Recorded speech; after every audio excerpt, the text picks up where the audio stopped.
है, वो बहुत सारी पार्टियां जो बहुत सारी सरकारें जो राज्य सरकारें नहीं करा पाई। आपने देखा होगा कि जब उत्तर प्रदेश में कोविड चल रहा था तो बहुत लोग पैदल जा रहे थे, तो उसमें फिर उत्तर प्रदेश सरकार ने बसें मुहैया कराई। नीतीश सरकार ने जो है बिहार में जब कोविड हुआ था, उसमें राज्य में चुनाव चल रहे थे, उसके बावजूद चलिए उन्होंने ठीक बसें है। मुहैया कराई। अब जरा तमिलनाडु की बंगाल भी बात सरकार कर ने लेते इस हैं। तरह से कोई भी कदम नहीं उठाया था, ठीक है और इस बार भी जो अमित लोग जी, वोट डालने आ रहे थे। अमित जी अब जरा तमिलनाडु की तरफ भी लिए चलते हैं, क्योंकि वहां भी जबरदस्त तरीके से जो है अगर टीवीके की अगर बात कर ली जाए, क्योंकि 109 सीटों पर वो आ चुकी है। अब ऐसे में टीवीके के सामने, क्योंकि देखिए अब गठबंधन में तो जाना पड़ेगा, और ऐसे में किसके साथ जाएगी? डीएमके के साथ जाएगी या एडीएमके के साथ जाएगी? आपको क्या लग रहा है किसके साथ जाती हुई नजर आ रही है इसके बाद?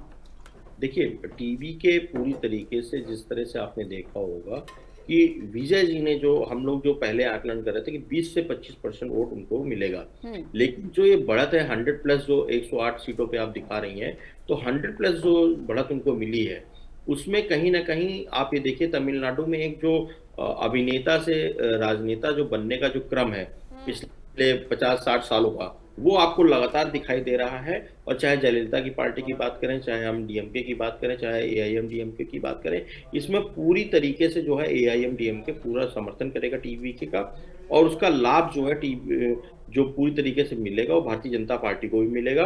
कहीं ना कहीं जो एक प्लस पॉइंट है बीजेपी के लिए कि अगर विजय जी वहां पे आते हैं, मुख्यमंत्री बनते हैं, या अन्य कोई मुख्यमंत्री बनता है, वो संयोजक ही बने रहते हैं या फिर पार्टी अध्यक्ष ही बने रहते हैं, ये देखने वाली बात होगी अभी किन अमित मुद्दों जी, पे समझौता अमित होगा। जी, यहाँ पर अगर हम बात करें तो तमिलनाडु में स्टालिन के किले को ढहाना ये बहुत मुश्किल बात है। और क्या विजय एकदम से आते हैं, थलापति विजय, और यहाँ पर बड़ी खबर, यहाँ पर रोकेंगे आपको, बड़ी खबर हम बता दें तो अपने दर्शकों को बड़ी खबर बताते हैं। केरल में कांग्रेस ने बहुमत का आंकड़ा पार कर लिया है। तो शुरुआती रुझानों में कांग्रेस को स्पष्ट बढ़त मिली है। बड़ी खबर, तिरुवनंतपुरम में यूडीएफ समर्थकों ने जीत का जश्न मनाना शुरू कर दिया है। केरलम चुनाव में कांग्रेस की मजबूत वापसी के संकेत, तो कहीं तो अच्छा हो रहा है कांग्रेस का। कांग्रेस दफ्तर में जश्न मनाया जा रहा है, रुझानों में बढ़त देखने को मिल रही है। क्या फैक्टर मानते हैं कि इतना अच्छा परफॉर्मेंस कांग्रेस यहां पर करती हुई नजर आ रही है? और इसी के साथ अगर आप एलडीएफ की अगर बात कर ली जाए, क्या कारण रहा, कितना गंदा परफॉर्मेंस यहां पर रहा अमित जी? देखिए, हमेशा आपने देखा होगा का जो रिपीटेड सरकार है, यहाँ पे पहली बार ऐसा हो रहा है कि रिपीटेड नहीं, तो पहले वही 5 साल वाला जो दौर था वही चला करता था, लेकिन अभी जो पिछले 2 दशक से जो रिपीटेड जो सरकार आ रही है, लगातार वो काम कर रहे हैं, और उसका फायदा जो है एलडीएफ को नहीं मिल पाया। एलडीएफ को जो काम करना चाहिए था, जनता से जो कनेक्ट करना चाहिए था, वो कनेक्ट नहीं था। जैसा कि मैं पहले भी कह रहा हूं कि भारतीय जनता पार्टी के पास वो जो विपक्ष का एक जो रोल होता है, वो विपक्ष का रोल अभी केरला में नहीं दिखा पा रही है। जिस दिन उनके पास कोई खाटी नेता होगा, कोई जो लोकल नेता होगा, जो मजबूत कैंडिडेट होगा, वो आएगा, जनता उसके ऊपर निश्चित तौर पे विश्वास जो वहां करेगी। की जनता से और कनेक्ट कर सके, जो वहां के क्षेत्रीय मुद्दों को उठा बिल्कुल, सके। बिल्कुल, बिल्कुल। जो जो अभी भी जो भारतीय जनता पार्टी पे जो चलिए, एक और बड़ी खबर अमित जी यहाँ पे आ रही है, तो बड़ी खबर हम आपको बता दें।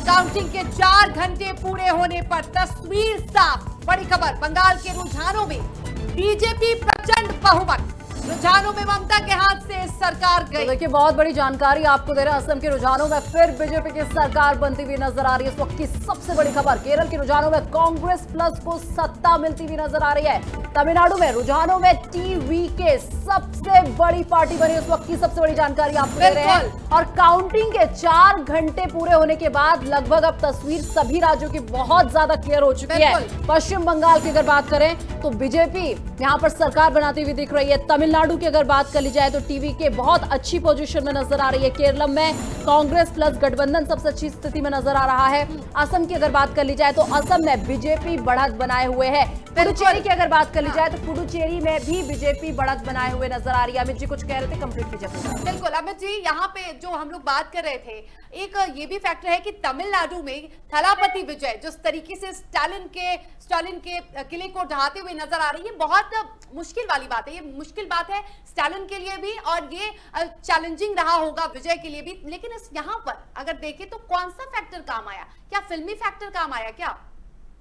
देखिए, तमिलनाडु मैंने पहले भी कहा है कि आप इस बात को शर्मिला जी समझिए कि लोग नेता से जो है अभिनेता से नेता बनते हैं, या अभिनेता से जो है नेता बनने का जो चलन है पिछले 50-60 वर्षों में आपने देखा होगा कि उनका जो प्रभाव रहा है वो बहुत ज़्यादा रहा है। और लोगों के बीच में जो है जो अभिनेताओं की जो लोकप्रियता, चाहे रजनीकांत जी की बात करें, चाहे हम कमल हसन जी की बात करें, वो देखने को मिलता है। जिस दिन वोटिंग हो रही थी आपने देखा होगा कि उनका क्या प्रभाव है, क्या प्रभुत्व है, वो आपने देखा होगा कि रजनीकांत के साहब के सामने से जो है कैमरों की जो तस्वीर है आपको आई होगी, वो देखने लायक होगी। इतने बड़े बड़े स्टारों के बीच में भी लोग जो जब जाते हैं तो उनकी जनता जो उनके लिए जो क्रेजी है, जो पागलपन है, वो दिखाई देता है। बिल्कुल। ये तो रही बात आपने चुनावी राज्यों की बात की, लेकिन हमें स्टार प्रचारकों को नहीं भूलना चाहिए, और खासकर अगर जब बात सीएम योगी आदित्यनाथ की आ जाए, क्योंकि बहुत डिमांडिंग स्टार प्रचारक रहते हैं हर राज्य में। शर्मिला जो है देखिए उनकी डिमांड रहती है, बिल्कुल, और बहुत ज्यादा डिमांड उनकी रहती है। अब जब हम देखते हैं कि जो भी चुनाव यहाँ पर जो भी नतीजे आ रहे हैं, अब उन चलिए ठीक है अमित जी, यही सवाल मैं आपसे ब्रेक के बाद लूंगी। फिलहाल आप हमारे साथ लगातार बने रहिए और चुनावी कवरेज लगातार जारी है। वक्त एक छोटे से ब्रेक का फोन हासिल होता है, और चलिए ब्रेक के बाद एक बार फिर से आप सभी का स्वागत है। तो लगातार 5 राज्यों की चुनावी कवरेज लगातार जारी है। सुबह 6 बजे से आपको लगातार हम ये कवरेज दिखा रहे हैं। इसी बीच डॉक्टर मोनिका सूद, राजनीतिक विश्लेषक, गेस्ट हमारे साथ जुड़ चुके हैं। बहुत बहुत स्वागत है आपका। मोनिका जी, सबसे पहले एक छोटा सा रिएक्शन आपका मैं लेना चाहूंगी, क्योंकि आपने जो है लगातार रुझान सामने आ रहे हैं, ऐसे में इन 5 राज्यों के जो रुझान निकलकर सामने आ रहे हैं उस पर एक छोटा सा रिएक्शन आपका। अमित जी, आपके पास मैं आऊंगी। सीएम योगी आदित्यनाथ वाला सवाल मेरा रह गया था, वो मैं आपसे लूंगी उसके बाद। देखिए, बहुत ही स्वाभाविक था कि वेस्ट बंगाल में जो है भाजपा वो अच्छा करेगी। बहुत अच्छा प्रदर्शन उनका दिख रहा था। उसके बाद जो कार्य उन्होंने किया है, जो उन्होंने बिल्कुल भूमि पे कार्य किया है वेस्ट बंगाल की, तो टीएमसी कहीं ना कहीं, टीएमसी से लोग बहुत दुखी थे, परेशान आ चुके थे। महिलाएं जो थी वो दुखी थी, कुछ नया नहीं हो पा रहा था वेस्ट बंगाल में टीएमसी के द्वारा। तो जो लोग हैं बंगाल के, उनको भाजपा पे बहुत ज़्यादा विश्वास था, और जैसा प्रदर्शन हो रहा था, जैसे मैं बोलूँ कि इतना अच्छा जो मतलब उनसे वायदे किए गए हैं, और ये सभी को पता है, हर राज्य में हर किसी को पता है कि जो मोदी जी अपना प्रॉमिस करते हैं उसको पूरा करते हैं। तो महिलाओं को आगे बढ़ाना, जॉब क्रिएशन हो गया, इंडस्ट्रियल डेवलपमेंट एंड इन्वेस्टमेंट हो गया, ये सब चीज़ों को मद्देनजर रखते हुए, और बाकी युवाओं का जो आगे बढ़ावा देना है। मोनिका जी, नारी शक्ति वंदन अधिनियम कितना कमाल दिखा पाया? देखिए, नारी शक्ति वंदन अधिनियम अगर कहीं ये हो जाता तो ये सभी पार्टियों के लिए बहुत ही उपयोगी रहता। जैसे कि अब जो विपक्ष की पार्टियां उन्होंने नहीं होने दिया, पर उसका जो लाभ है वो मैं बोलूंगी कुछ हद तक है, बट ऐसा नहीं है कि उसी की वजह से सब कुछ ये मतलब ट्रांसफॉर्म हुआ है वेस्ट बंगाल में। अब जो देखिए जो महिलाएं हैं वो उन्होंने आगे बढ़ चढ़कर वोटिंग की है, और 93% वोटिंग इस बार बंगाल में देखी गई है। बिल्कुल। और इसलिए देखी गई है क्योंकि जो महिलाएं हैं उनको मोदी जी पे, उनको भाजपा पे विश्वास है कि वो सबके लिए कुछ ना कुछ करना चाहते हैं। तो मैं बोलूंगी कि अगर ये एक्ट किसी तरह से लागू हुआ और ये विपक्ष इसकी डिलिमिटेशन मान के जो है ये कर लेती, तो इस समय जो उत्साह एक और भी बड़ा, और भी ज्यादा अच्छा उत्साह होता। मोनिका जी, क्या मानती हैं, पहले पश्चिम बंगाल की महिलाओं को ममता बनर्जी पर विश्वास था, अब मोदी पर विश्वास क्यों? देखिए, मोदी जी ने अपना जो कार्य है वो सिद्ध करके पूरे देश में दिखाया है। उन्होंने महिलाओं के लिए जो कहा है, जो बोला है, वो किया है। बल्कि उसके अलावा भी जो वायदे उन्होंने किया, जैसे कि अगर हम बात करें, इतने सारे टॉयलेट्स बनवाए हैं, उज्ज्वला योजना के अंतर्गत एलपीजी दी गई है। महिलाओं को उन्होंने ये नहीं बोला कि हम तुम्हें साड़ी बांट रहे हैं या हम तुम्हें पैसे बांट रहे हैं, वो बोल रहे हैं हम तुम्हारे लिए चीजें खुलवाएंगे, हम तुम्हें निवेश के लिए पैसे दे रहे हैं, तुम अपने इंडिपेंडेंट बनो, तुम सशक्त बनो। ये नहीं बोल रहे कि तुम्हें पैसे दिए और तुम वोट दे दो। तो इस वजह से जो मोदी जी के ऊपर और भाजपा के ऊपर महिलाओं का बहुत दृढ़। ठीक है मोनिका जी, आपको बीच में मैं रोकना चाहूंगी। अमित जी भी लगातार हमारे साथ बने हुए हैं। अमित जी, देखिए बात वही सीएम योगी आदित्यनाथ की मैं कर रही थी कि स्टार प्रचारक उन्हें बनाया गया, और देखिए बहुत डिमांडिंग जो है हमेशा से वो रहते हैं, जहां पर भी चुनाव होते हैं वहां पर वो स्टार प्रचारक के तौर पर भेजे जाते हैं। ऐसे में सिर्फ अगर उनकी सीटों की बात कर ली जाए, जहां पर उन्होंने जनसभाएं की हैं, रोड शो की हैं, वहां पर कितना असर आप इसका देख रहे हैं? देखिए, एक तस्वीर निकलकर, एक नहीं बल्कि बहुत सारी ऐसी तस्वीरें निकलकर सामने आई थी जिसमें हमने देखा कि अब बंगाल भी पूरी तरीके से जय श्री राम के नारों में डूबता हुआ नजर आ रहा है। शर्मिला, क्या कहेंगे अमित जी? आवाज मिल रही है सर आपको?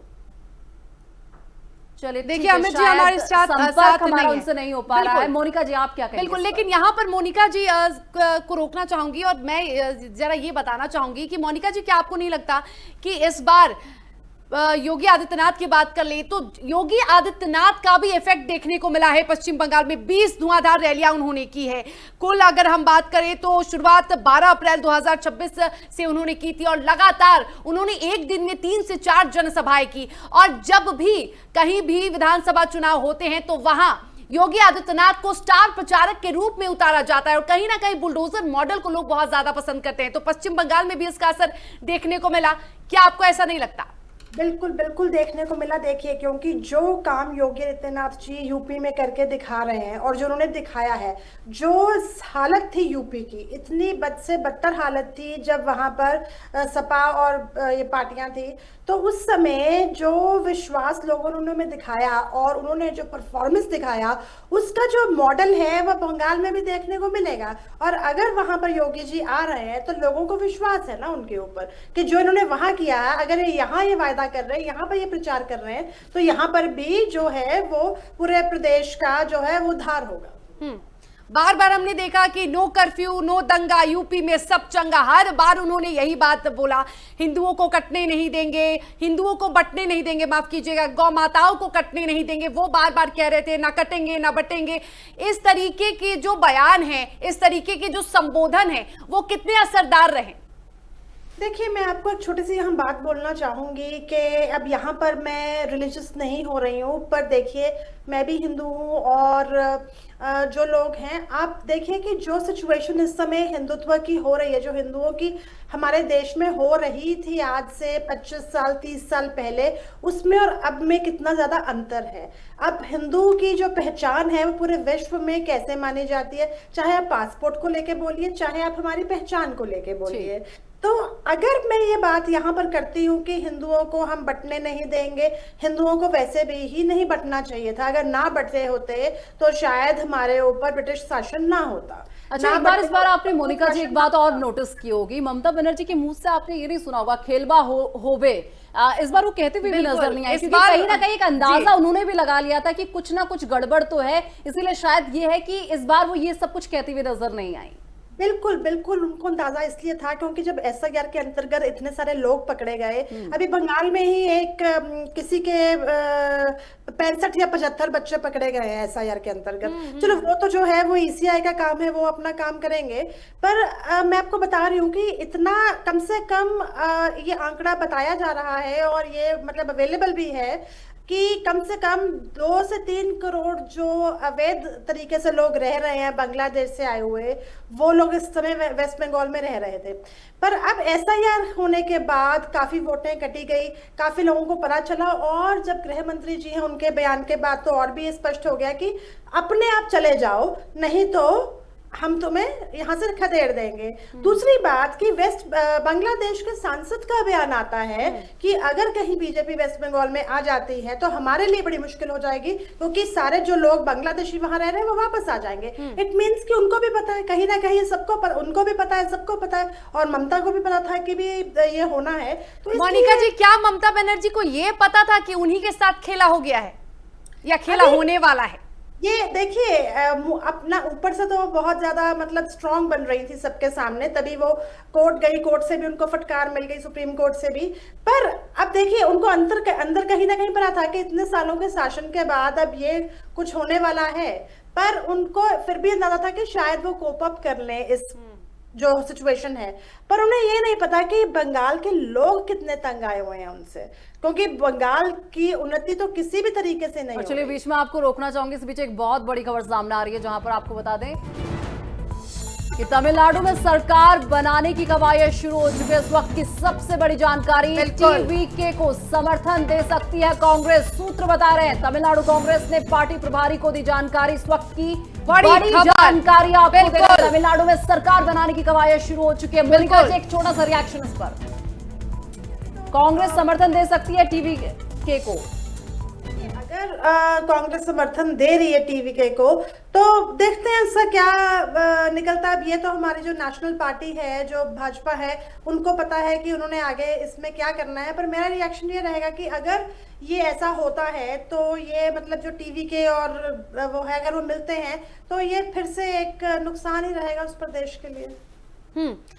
चलिए, किस तरीके का नुकसान आप देख रही हैं? अगर ये दोनों मिलते हैं तो किस तरीके का नुकसान आप? अगर कांग्रेस और टीवीके मिलते हैं तो जो उन्नति इस समय तमिलनाडु में हो सकती थी, जो वहां पे नई जो पॉलिसीज है वो इम्प्लीमेंट हो सकती थी, जो मोदी जी और बहुत कुछ वहां पर कर सकते थे। देखिए, एक तमिलनाडु एक बहुत बड़ा कॉरिडोर है जिसमें अगर ऐसा होता तो फिर जनता उन्हीं को जिताती ना। अगर बीजेपी इतना सब कुछ कर देती तो अब जनता डायरेक्टली उन्हीं को जिता दी, टीवीके को तो जिताने की जरूरत। अब ये है कि अगर वहां के लोग और भी प्रताड़ित होना चाहते हैं, अगर तमिलनाडु के लोगों को आज भी विश्वास नहीं है, पूरे देश भर में जो जो योजनाएं बनी है, जो जो बदलाव आए, उनको देख के आज भी तमिलनाडु के लोगों को विश्वास नहीं है भाजपा के ऊपर, या मतलब जो हमारी AIADMK की जिसके साथ हमारा अलायंस है उसके साथ, तो फिर ये मैं बोलूंगी कि तमिलनाडु के लोगों के लिए एक बुरी खबर है। और उनके साथ जो विश्वासघात कांग्रेस जैसी पार्टियां करेंगी, वो तो फिर उन्हीं से जब वो होगा। अगर कांग्रेस विश्वासघात करती है तो फिर जनता उन्हें क्यों चुनती है?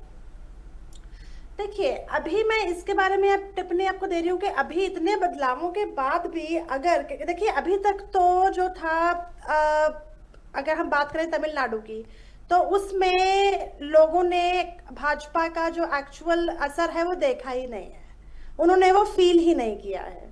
अगर भाजपा वहां पर आएगी तो वो उसको फील कर पाएंगे। और बीजेपी के ना आने का क्या वजह है? क्या फैक्टर मानती हैं आप कि बीजेपी नहीं आ पाती है? साउथ में मोस्टली बीजेपी नहीं आ पाती है, क्यों नहीं आ पाती है? क्या बैरियर है? देखिए, ये मैं बोलना आपको चाहूंगी, जैसे इस बार आज वेस्ट बंगाल में आप ये बदलाव देख रही हैं। अगर यही मैं 2021 के चुनावों की आपसे बात करती तो वहां पर एक डिफरेंट ही सिनेरियो था उस समय। तो वही सिनेरियो में आज साउथ के कुछ प्रदेशों में देख पा रही हूँ कि जब तक लोग और प्रताड़ित नहीं होंगे उन पार्टियों के द्वारा, या लोगों के साथ विश्वासघात नहीं होगा, तब तक इनको समझ नहीं आएगी कि कौन सी पार्टी इनके लिए फायदे की पार्टी है, या कौन सी पार्टी इनका उन्नति करेगी, कौन सी पार्टी इनका सहयोग करेगी। तो ये समझ आना बहुत जरूरी है। और अगर ये नहीं आ पा रहा है तो ये फिर उनका अपना मतलब मैं बोलूं उनकी अपनी डेस्टिनी है। क्या और पश्चिम बंगाल में कौन सा फैक्टर काम कर रहा है बीजेपी के लिए? देखिए, पश्चिम बंगाल में सबसे बड़ा फैक्टर है कि उनका लोगों का विश्वास बन गया भाजपा के ऊपर। देखिए, दो पार्टियां TMC और बीजेपी, बड़ी पार्टियां।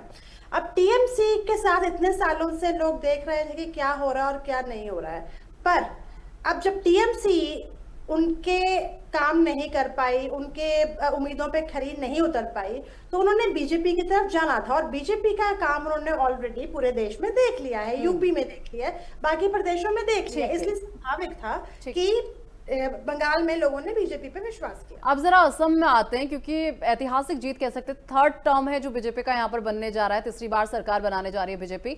98 सीटें इस वक्त बीजेपी के पास, और कांग्रेस की अगर बात कर ली जाए 26 सीटें, अन्य के पास 2 सीटें इस वक्त गई हुई हैं। तो ऐसे में अगर बीजेपी की बात करें, क्योंकि इस बार कांग्रेस ने पूरी कोशिश की थी, आप पवन खेड़ा को देख लीजिए, पवन खेड़ा ने कोई कोर कसर नहीं छोड़ी थी हेमंता बिश्वा शर्मा पर निशाना साधते हुए, किस तरीके से उनकी पत्नी तक वो पहुंचे थे। तो हर एक कोशिश जितना हो सकता है सब कुछ किया, लेकिन उसके बाद भी केवल 26 सीटें, मतलब 26 सीटों पर ही जो है खाता खोल पाए, और बीजेपी तो यहाँ इतिहास रचते हुए नजर आई है। देखिए, असम में जो काम हुआ है बीजेपी के द्वारा, और जो लोग हैं वो भी देखते हैं कि कौन सही है। अगर कोई किसी महिला के ऊपर क्वेश्चन मार्क करता है या किसी की बीवी के ऊपर ऐसे क्वेश्चन उठाता है, तो सब लोगों को भी समझ आती है कि कौन सा जो नेता है वो कहाँ पे क्या कर रहा है। लेकिन मोनिका जी, यहाँ पर मैं बोलना चाहूंगी कि असम के मुख्यमंत्री हेमंता बिस्वा शर्मा का भी हमने काफी आपत्तिजनक बयान सुना था। तो हम ये नहीं कह सकते, बहुत सारी बातें उन्होंने कही थी राहुल गांधी को लेकर भी, तो हम ये नहीं कह सकते कि सिर्फ कांग्रेस इस बार जहरीले बोल रही थी, यहाँ से बीजेपी की तरफ से भी जहरीले बोल बोले जा रहे थे। कब तक चुप बैठेंगे? हमेशा सुनते तो नहीं रहेंगे ना। पहले लेकिन शुरुआत बीजेपी की तरफ से ही हुई थी। चलिए ठीक है वो, पर फिर भी कब तक सुनते रहेंगे जब आपको बात फिर घूम फिर के आ जाती है कि आपको जब लेकिन आप भी तो फिर उसी कैटेगरी में आ जाते हैं ना, अगर आप भी वही हरकत कर रहे हैं सेम उसी कैटेगरी में, आप भी तो उसी कैटेगरी में किसी ना किसी तरीके से चुप तो कराना पड़ेगा ना। अब आप अगर जो बिल्कुल चुप कराने के लिए क्या हमें बुरा बनने की जरूरत है? महात्मा गांधी के सिद्धांतों में भी तो चल सकते हैं कि कोई अगर थप्पड़ मारे तो दूसरा गाल बढ़ा दो, या फिर उसी को 3-4 थप्पड़ मार दो। तो फिर तो हम ऑपरेशन सिंदूर भी ना करते अगर हम दूसरा गाल ना बढ़ाते तो। नहीं, देखिए वो ये चुनावी मुद्दा है और वो बिल्कुल बहुत अलग अलग हो जाते हैं। हम सारे मुद्दे को एक साथ नहीं लेके चल सकते ना। क्या कह रहे हैं, मैं समझ रही हूँ आप क्या कह रहे हैं, बट मेरा कहने का मतलब यहाँ पर ये है कि जैसे विश्वास जी के ऊपर टिप्पणी की गई या आपस में दो नेताओं ने टिप्पणी की, वो एक जगह पे है, पर दूसरे